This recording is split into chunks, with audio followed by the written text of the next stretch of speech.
नमस्कार, मैं हूँ आलोक मेहता।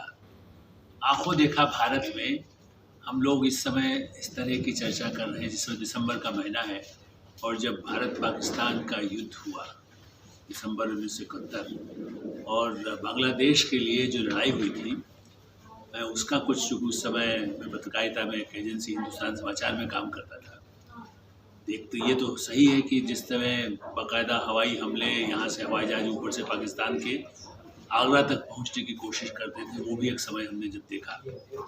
और क्योंकि जिस समय हम बात कर रहे हैं भारतीय सेना के गौरव की भी और जनरल बिपिन रावत को भी देश श्रद्धांजलि दे रहा है, तो कैसे हमारे बहादुर सैनिकों ने उस समय एक तो बांग्लादेश में जो अत्याचार हो रहे थे, हमें रिपोर्ट आती थी उस समय के भी, जो लोगों से एक रिपोर्टर के नाते भी जब मैं उसके बाद भी मिलने का अवसर मिला तब बताया जाता था कि कैसे बांग्लादेश में आप कल्पना कीजिए 2 लाख महिलाओं के साथ बलात्कार हुआ।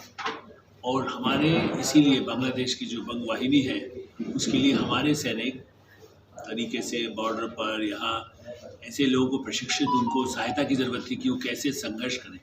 याहिया खान, जनरल याहिया खान, आप ये कहिए कि आप हम लोग जो रामायण उसकी बात करते, रावण उससे भी ज़्यादा भयानक अत्याचार बांग्लादेश में उस समय हो रहे थे।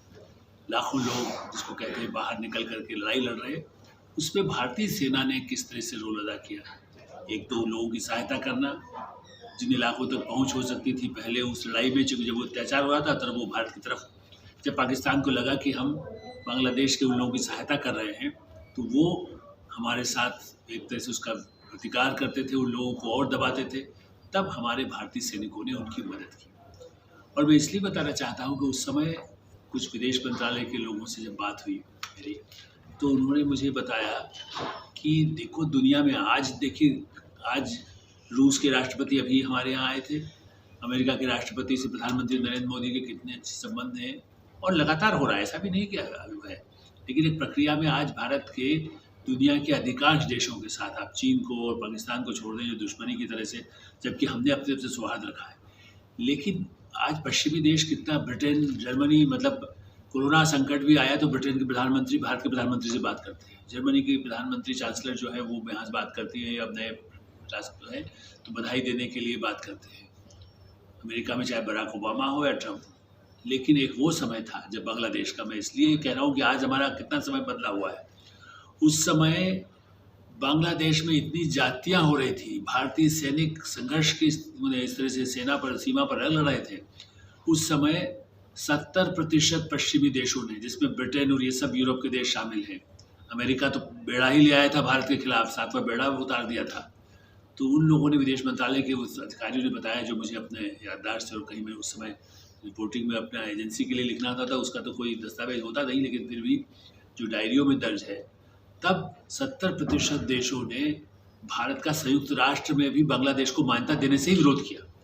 वो बांग्लादेश को मान्यता तक देने को तैयार नहीं थे। जब भारत एक तरह से ऐसे संकट के समय में भारत कहाँ खड़ा रहा, ये भारतीय संस्कृति, भारतीय सेना, भारत की सरकार और पूरे भारत की जनता, सब पार्टियां उस मामले में एक पथ थी, बांग्लादेश को हमें मदद करना है, क्योंकि वो हमारे ही हिस्सा, हमारे भाई रहे हैं।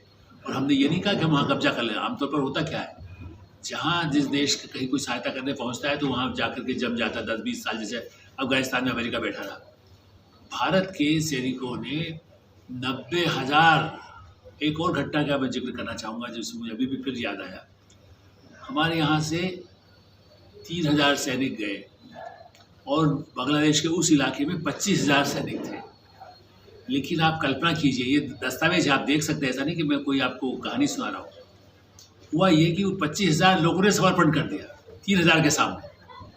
कितना अंतर आप देखेंगे, कितना 8-10 गुना ज़्यादा लोग होते हुए भी हमारे सैनिकों के सामने, चूँकि उनका मॉरल खत्म हो रहा था, सैनिकों का उनके गिरता जा रहा था, 90,000 से अधिक सैनिकों ने आत्मसमर्पण किया। इसके पहले लाखों विस्थापित तो भारत आए थे। और हमने क्या किया, जब शिमला समझौता हुआ, बांग्लादेश के लिए एक अलग उसके देश के रूप में स्वीकार कर लिया गया था, जब युद्ध रोका गया तो उन 90,000 लोगों, सैनिकों को जो पाकिस्तान के थे, बाकायदा विदा कर दिया गया, उनको छोड़ दिया गया। ये नहीं किया कि उन्हीं को, उनके आधार पर तो आप पाकिस्तान पे जो चाहे उस समय कर सकते थे। उसको कोई कह भी सकता है कि ये उदारता ठीक नहीं थी, बाद में हमने भुगता, वो एक अलग पहलू है। लेकिन मैं भारतीय सैनिकों की वीरता, उदारता, जनरल मानेकशॉ, जो फील्ड मार्शल जनरल मानेकशॉ आज भी कहा जाता है ना, भारत में एकमात्र वो हुए। आज हम जनरल बिपिन रावत को याद कर रहे हैं, उस समय फील्ड मार्शल मानेकशॉ को याद किया जा रहा है कि उस परंपरा को ही जनरल रावत निभा रहे थे जो चीन और पाकिस्तान का हुआ। तो फील्ड मार्शल मानेकशॉ ने बाकायदा दबाव बनाया कि नहीं, अब हम पाकिस्तान को सबक सिखाना है। और 71 की वार में हमारे पास अमेरिका एक तरफ, चीन उस तरफ, केवल रूस से ज़रूर हमारे संबंध अच्छे थे और दुनिया के पश्चिमी देश जो सबसे शक्तिशाली और संपन्न देश थे, तब भारतीय सेना ने उन सब की असहमतियों से, जो दुनिया में बांग्लादेश के मान्यता देने तक के लिए खिलाफ था, जनरल रियाया और भुट्टो का समर्थन कर रहे थे, ऐसे समय में भारतीय सैनिकों ने और भारत देश ने एक नए देश का जन्म दिया। ये वही दिसंबर का महीना है। इसलिए हम जब याद करें कि आंखों देखा भारत क्या है, हमेशा भारत ने बहुत उदारता दिखाई है। जब हम कहते हैं कि हम दूसरों के साथ अच्छा व्यवहार करते हैं, हमने वैसा ही व्यवहार किया। जब भुट्टो यहाँ आए, शिमला की रिपोर्ट हम लोग, तब तो इस तरह के साधन नहीं थे एजेंसी में, जब वहाँ से सूचनाएं आती थी। आज आप भी जाइए शिमला में, वहाँ लोग बताते हैं कि कहाँ पर बेनज़ीर भुट्टो, जब वो बच्चे उस समय तो युवा थी बहुत, भुट्टो कहाँ, जुल्फ़िकार अली भुट्टो कहाँ ठहरे थे। युद्ध में जीतने के बाद भी हमने अपने दुश्मन के प्रधानमंत्री जब आए समझौते के लिए, तो उसके साथ बहुत ही सम्मानजनक हमारी सेना ने भी व्यवहार किया। हम तो दूसरा कोई देश होता, बड़ा देश, तो उन्हीं को बंद कर देता था। तालिबान की जो स्थिति हम देखते हैं कि देश से उसको भागना पड़े, भुट्टो को भागना पड़ सकता था, या खान को खत्म किया सकता था। लेकिन भारतीय सेना और भारत सरकार, भारत की जनता, भारत देश ने इतनी उदारता भी दिखाई है, जिससे हमें गौरव करना चाहिए इस भारत पर। इंडिया न्यूज़ के इस कार्यक्रम में आंखों देखा, जो हम भारत की बात करते हैं, आपके जो विचार हों अवश्य हमें भेजिए। इस वीडियो को लाइक करिए और अपने और मित्रों को बताइए कि भारत कहाँ रहा है और भारत आज भी प्रगति कर रहा है। धन्यवाद, नमस्कार।